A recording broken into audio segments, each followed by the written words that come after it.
Paintball nerd. Today's guest on Paintball Nerd's Industry Impact interview had her first experience with paintball in 1997. In 2015, she joined the paintball industry, and in 2020, she became the First Lady of Paintball.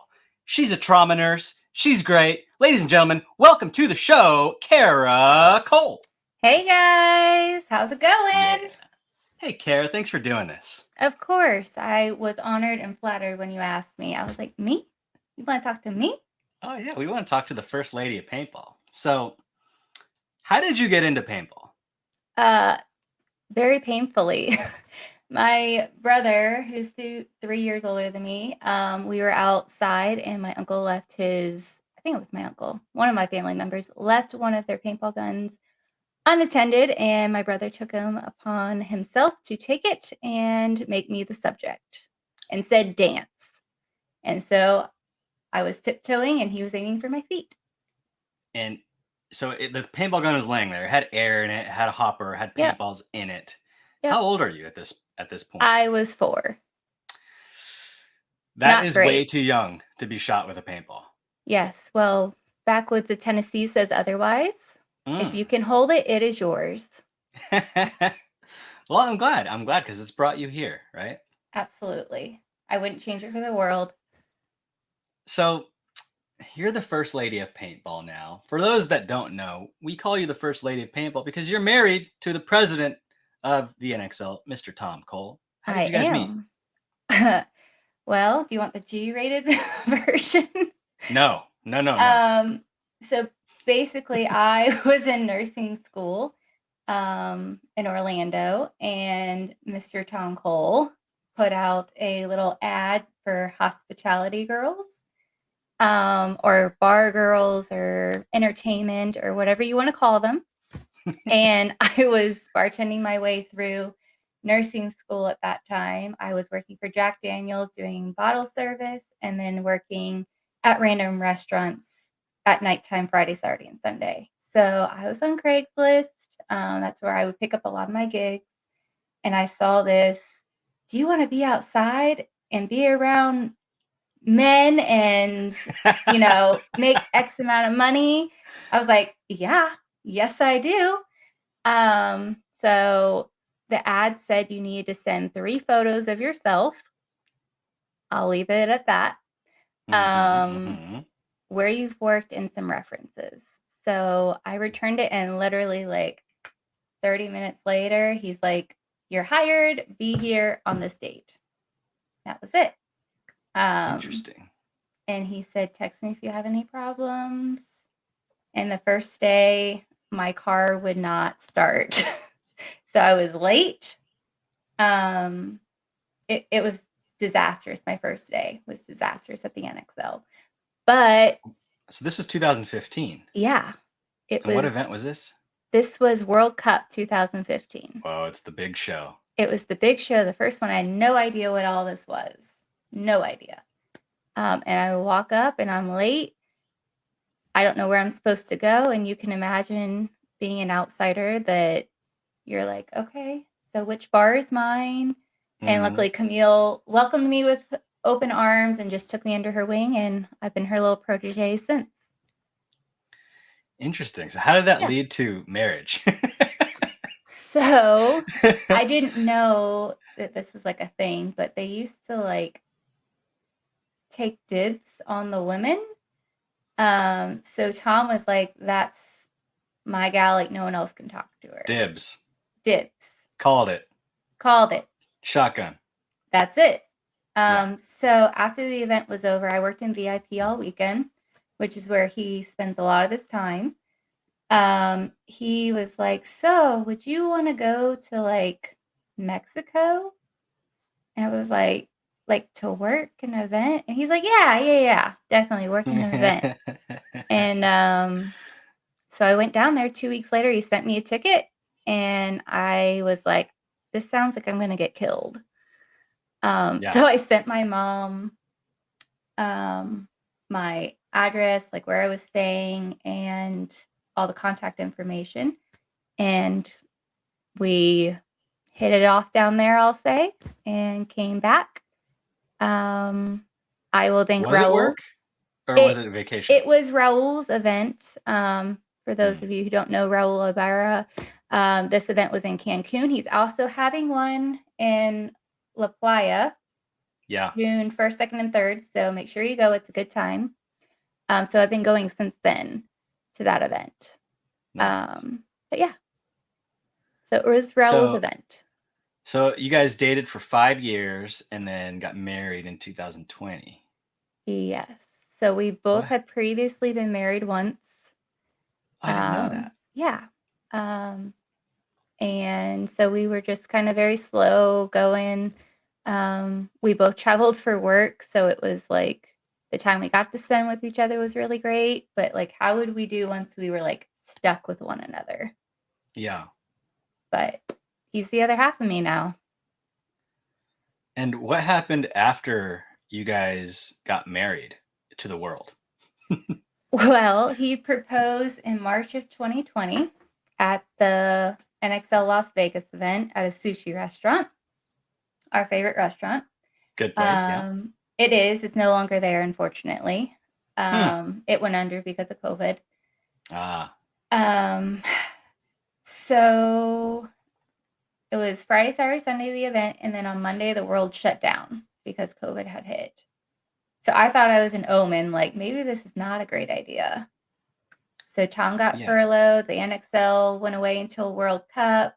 No events were going on. So we really got to spend time together and see what life was going to be like full time together. Interesting. And then we got married. Sounds like you and Tom created COVID by getting married, right? That's what I'm getting? I mean, that's pretty much what I'm getting at. That's the gist of it. For sure. Cool. For sure.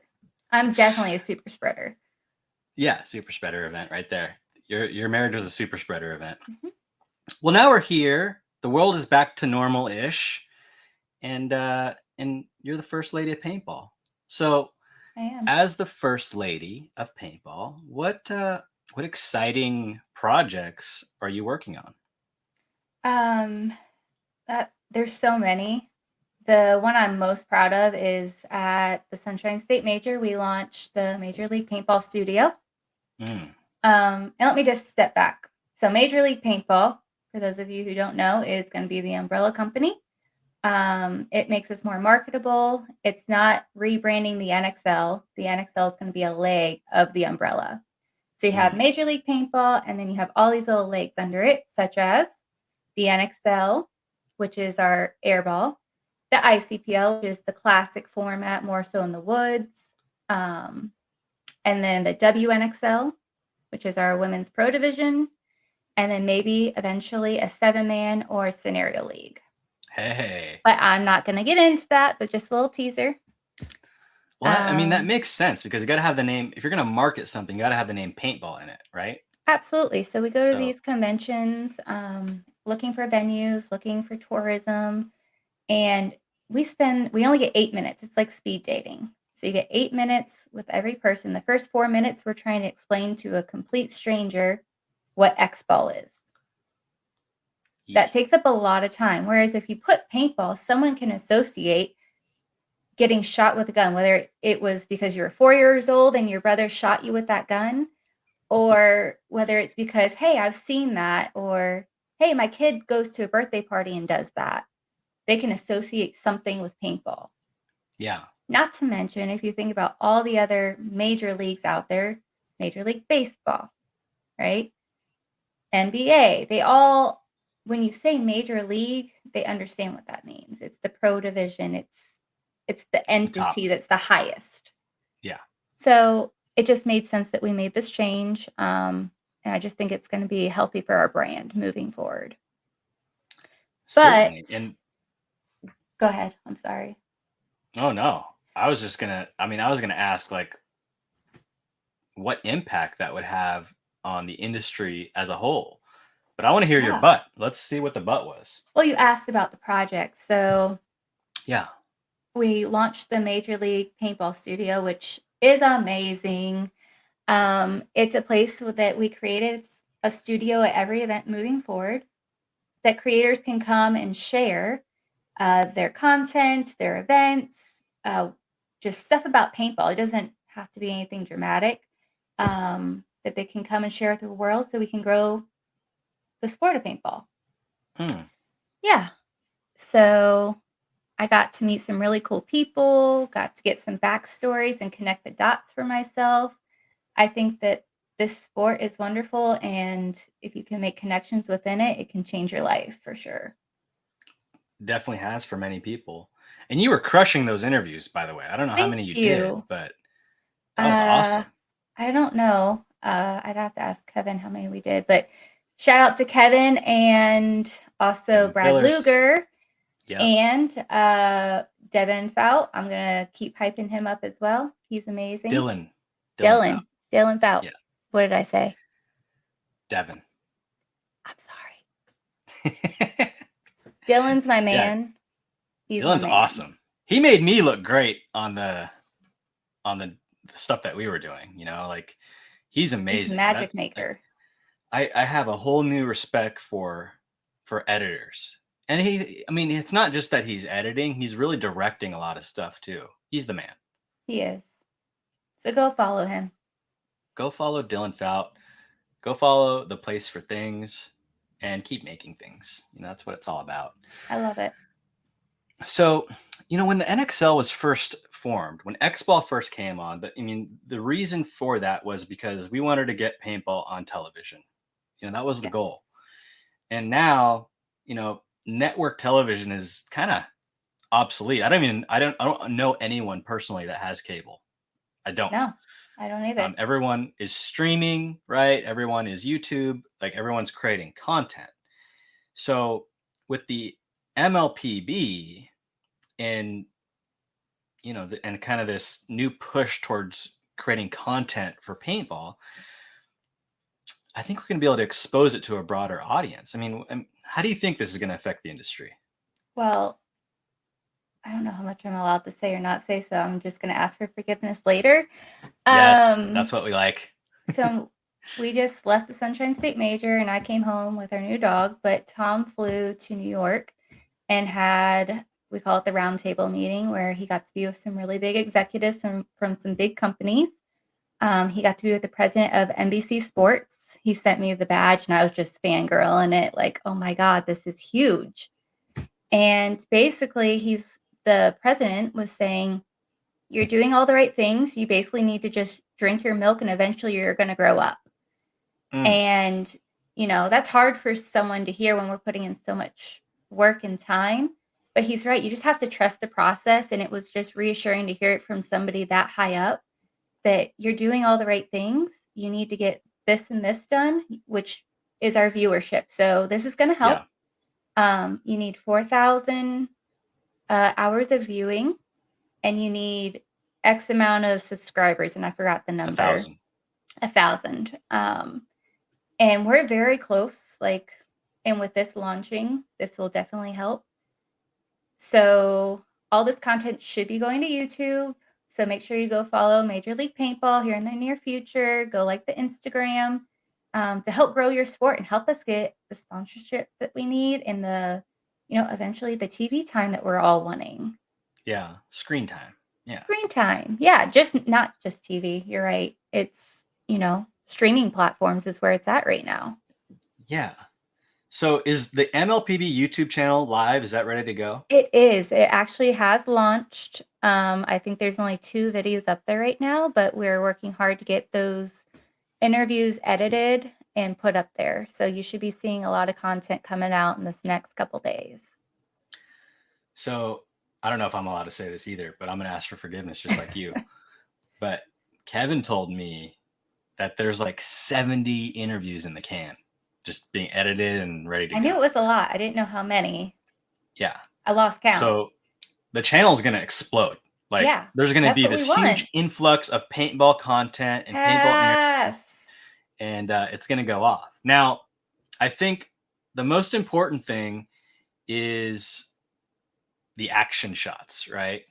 You need both. Like in football, like in basketball, what gets the most views is the highlight reels, right? The action, like the cool moves, stuff like that. That gets the most views, but you also need someone talking about it. So I think for the first time ever, paintball finally has a good mix of both. We have tons of playing content. Yeah. We have tons of people sliding and shooting and running and getting shot and diving. And but what we're really missing out on is multiple platforms talking about it. And I feel that, like, I feel this year specifically that more and more content creators are focusing on talking about paintball. And I get excited because I feel like paintball's reached kind of this point again where we're almost there. Like, I felt Definitely. it when the NXL started, but it kind of just like meh, and then I think we're getting there again. It's exciting. I think the more people talking about it and sharing it, and there's so many people passionate about our sport, but you need to share that with somebody. And Yeah. whether it's like physically talking about it or like literally sending links to your friends, like check out this interview, check out Dynasty's win. Like we just need to do that next push. And, you know, just even talking to you, like you've made me that much more passionate about our sport. I was like very timid about getting behind this microphone. Like this is not my forte. But I think it's important for the sport to put our own things behind us and do what's best for the sport. Absolutely. And another thing too is, if you look at the lifestyle of a professional paintball player, like someone who's at the top of the game, those individuals live incredible lives, Yes. like absolutely incredible. They have experiences that, like, that billionaires have. It's like they're traveling all over the world and they're getting behind the scenes stuff, and they're doing incredible things. And that is one of the things that can really attract a broader audience. If you just picture and imagine, someone who's younger, they're, preteen, and they're watching Ryan Greenspan travel to Bali. And it's like, this is made possible because this person devoted their life to paintball. And now they're traveling the world because of paintball. And it's like, well, I can, that's the kind of lifestyle I can have if I pursue Absolutely. paintball. So I think that's another thing, is exposing people to the type of life you can have when you actually take paintball seriously. And granted, Ryan is an anomaly, Of certainly. course. But the fact that he is an anomaly also makes it his lifestyle possible, right? Definitely. I think of all the places I've traveled because of paintball. Yeah. Before paintball, I think the most extravagant vacation I went on was like to the Bahamas. Yeah. And now I've been to Africa, Asia, Europe, like all these different places. And it's not because of, oh, let me just go book that ticket. It's because of paintball. I those experiences without paintball, so I'm very, very thankful for that. Yeah. I know the first time I left the country was for paintball. I went to Amsterdam. That's the first Ooh, time I mean, besides Mexico, which when I lived in San Diego is like, a 15-minute drive to Mexico. But, the first time I crossed international waters was for paintball, and it was Amsterdam, it was Holland. And, I've been to countless other places. Well, I can count them. I've been to a lot of other places because of paintball, like Taiwan and Malaysia and Singapore and the Philippines and, all throughout Southeast Asia. So, yeah, paintball is an incredible vehicle to live an amazing life. But it has its challenges. What do you think are paintball's main challenges? that's really hard. I have a few different takes on that.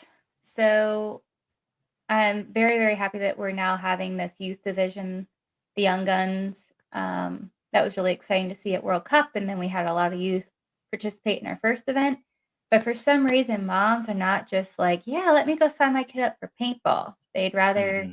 do a traditional sport such as basketball, baseball, t-ball, that type stuff. And so I was able to ask the moms, first online, keyboard warriors. I was like, why?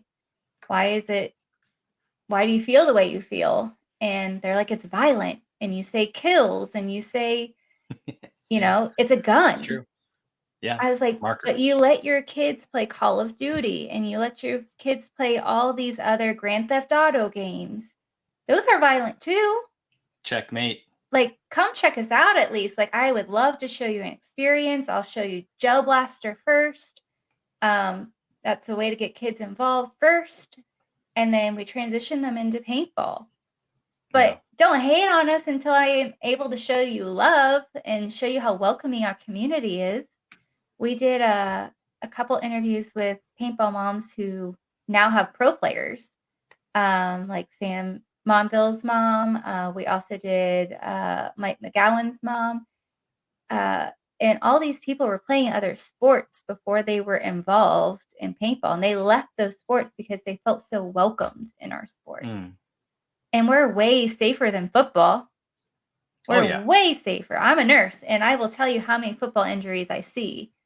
How many paintball injuries have I seen in my whole life other than my husband's? Like, maybe 2.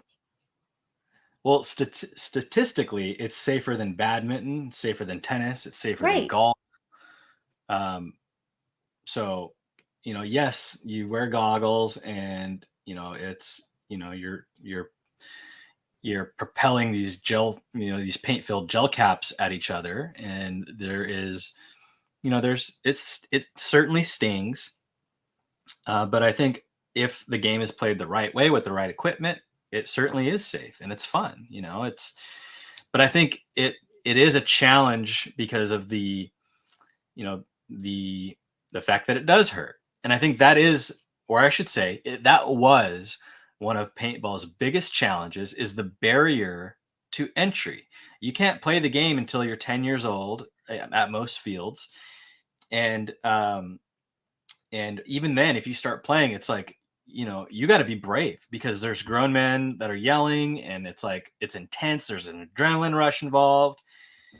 So I say that was the barrier to entry, because now we have Jelly Ball, and Jelly Ball is for everyone. Like, my 2-year-old can play Jelly Ball, and it's like he gets shot with it. It's not a big deal. He goes, ow, and he's like smiling. It doesn't faze him, you know. So I think that is the fact that Jelly Ball now exists. Now we have a early entry into this style of game, right? Where you have this little marker that's, you know, shooting a projectile. You have eye protection on, and it's the same adrenaline rush, the game of like tag with markers. So I think Jelly Ball is going to be huge for the sport as far as attracting a broader audience and an earlier audience, you know? So I was talking to my friend Christina, who runs a field out of Alabama. And they're doing a ton of birthday parties, more so in the younger category, with Jelly Ball or Gel Blasters now.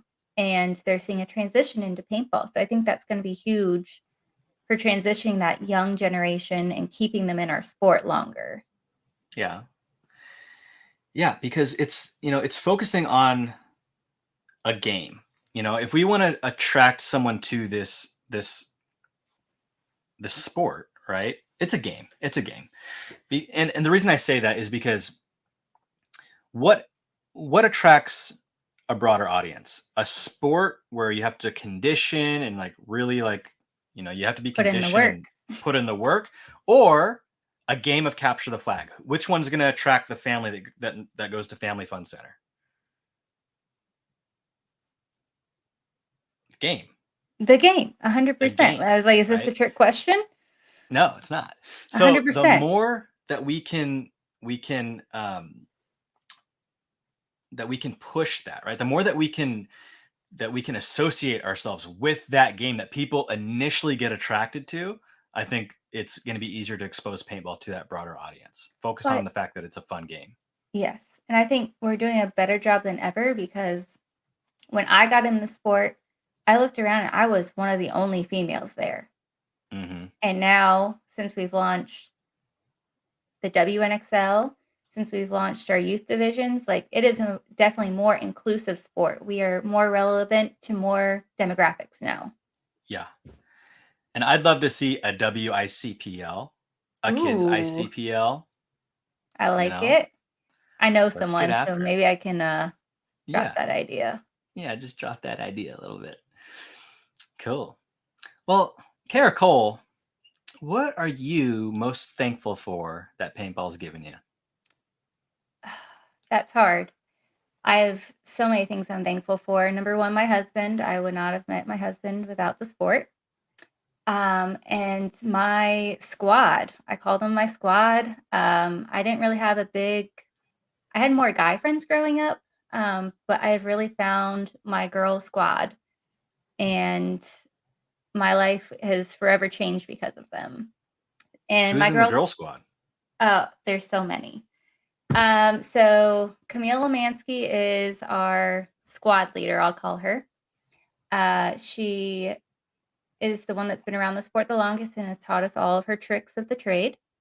And then there is Jill Cole, who's my sister-in-law. There is Abby, now Frondor. She just got married. Hamina Ibera, Chrissy. Who else is in my group? There's so many. There's Kylie. There's Crystal Layer. There's Brooke. Oops, sorry. My mother's calling me. There's a good handful of us, and there's different ones that go to different events. But I would say the main four is myself, Abby, Jill, and Hamina. So only girls can join the squad. I'm out. Well, it's the girl squad. Girl squad. Well, hey, in But this day and age, hey. listen, I am not exclusive. Anyone is welcome to join. Sign me up. Cool. Well, Kara Cole, thank you so much for your time here. Is there anything that you'd like to part with for the paintball community? Yeah, I think it's really important after this last weekend to get recognized when you're in the sport. So I just want to shout out to all of the people that put on the NXL event, whether you're in the operations crew, the registration crew, the hospitality crew, the administration crew. I don't care who you are, but we cannot do this without you. Big props to Raul for putting on our store. Like, we could not do it without him, and I call him the manager, and he hates it because he's so humble. But like I said, he's putting on an event, so make sure you go put some love in his event. Raul Ibera. And also Bruce Cole, he's behind the scenes. He builds the VIP deck. He comes in really early to build that. He's in his 70s. He should not be building this thing, but he does. Wow. So I appreciate you. And I love you very much. I had the best father-in-law ever. But yeah, that's all I wanted to say. Thank you so much for having me. I don't think people realize like how much work goes, like when you show up at a paintball event, you're like, oh, all this stuff is just here magically. No, it's like not. Someone's building it. Someone's putting up all these tents, yeah. And sometimes it's muddy, or it's hot, and it's like someone's building the VIP deck, right? It's a deck. It's an actual wooden deck. It's an actual wooden deck that he builds with 3 of his brothers and some other handymen. Yeah, and then Go Sports. Like if you oh my gosh. know what goes into that broadcast, all the wires and like it is incredible the fact that they pull that off. They pull off a live broadcast at a paintball, like in the middle of a Darren does a great field. job, and that's another one I should have shouted out to. Like, I don't know what you do because there's so much that goes into it, but props to you, bro. I've known Darren since I was a kid, and I have no idea where he learned these skill sets. Like after seeing it at the Sunshine State Major and all that goes into getting a broadcast on the internet in that grass field, I mean, in that container box where all those guys, they're all wired up with headphones and they're saying like, camera this, camera that, switch this, switch that. They're like, so much. They're orchestrating it. And they're so dependent on like generators and technology and the internet working right. It's like this house of cards, really it is. And so if you're not subscribed to Go Sports, go subscribe to Go Sports. It's $10. It's $10 a month, and it's completely worth it. Support paintball, right? Definitely. Cool. Thanks, Kara Cole. Thank you.